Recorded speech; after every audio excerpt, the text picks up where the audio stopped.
this lecture, we have seen how to set up a basic energy optimization problem.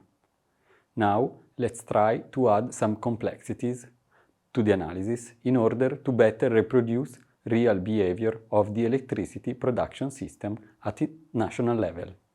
The first complexity that is added for this new exercise is about the fact that here we are considering a country divided into two different regions, for example, coast and mountains, that, as a matter of fact, have different peculiarities that can affect electricity production system. For each region, there is a detail of 4 technologies that allow us to better characterize the different options among which the model can propose the optimal solution. In addition to that, the 2 regions are characterized by a different electricity demand. Since our country is now divided into 2 regions, a new technology has to be considered. This is the transmission line. This technology does not belong to a specific region, but connects the two, and can be characterized by using the same parameters that we have introduced for a conversion technology, namely capacity, availability factor, efficiency, and so on. Given that in this exercise we have a greater detail on the technology, it is possible to consider a further characterization that is based on the dispatchability of the resources.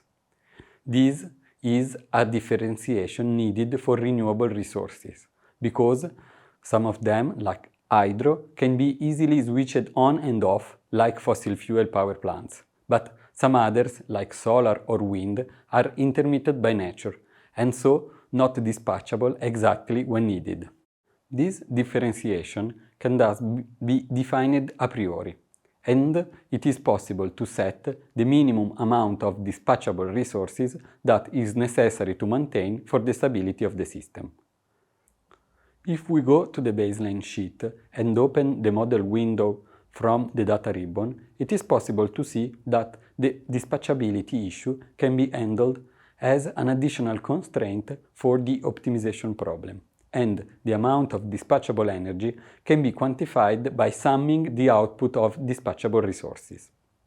Lastly, a constraint is considered here on the maximum exploitable hydro capacity. This is handled in the problem as we have seen in the previous exercise for what concerns land use. The meaning of this constraint is related to the fact that in a country there is a limit on the energy we can produce exploiting existing hydrological basins. Coming now to the baseline sheet, we shall see which are the decision variables and constraints that have been changed with respect to the previous exercise. The most relevant changes are related to the introduction of the transmission technology. This introduces a specific balance for the amount of electricity that can be shared among the 2 regions. These dedicated decision variable and balance equations are introduced in the model window. As you can see by looking to blue cells, the modeling choice for this exercise is that only imports are considered as a decision variable. The amount of exports is determined as a consequence. Of course, another option would be to go for the other way around. So, summarizing the constraint for this exercise, 3 different balances are defined: the demand and supply balance, the capacity balance, that is, the supply has to be guaranteed by the installed technologies, and finally, the transmission balance. In addition to that, 2 constraints are added. Dispatchability constraints, that means dispatchable technologies cannot be below a certain limit, and hydro constraint. It is not possible to overcome the max hydro potential. These enhanced modeling features are introduced to obtain more insightful results for this exercise, as we can see from the standard graphs here reported. First of all, in the electricity production graph, we added a black line that quantifies the demand for each region. In addition to that, imports and exports are added to the production from different technologies with positive and negative sign respectively. In the remaining part of this lecture, we will see some different scenarios that can be analyzed thanks to the enhanced modeling effort done. The first scenario will be devoted to the definition of a certain carbon budget. As usual, stop the video and try to figure out how is possible to implement this constraint. To implement a carbon budget constraint, we can proceed as done for the land use constraint that we have seen in the previous exercise. It is possible to quantify the overall amount of emissions that will be produced in the simulation period and set this value not to overcome a certain threshold exogenously defined. Pay attention to the fact that you can impose a budget on emission only for what will happen in the future. The model cannot decide what to install in the current year, so you cannot force it to satisfy a certain constraint that affect the production of current technologies. Coming to the results, it is interesting to notice that renewable resources now have a competitive advantage with respect to fossil. These conditions turn the tables with respect to the baseline case.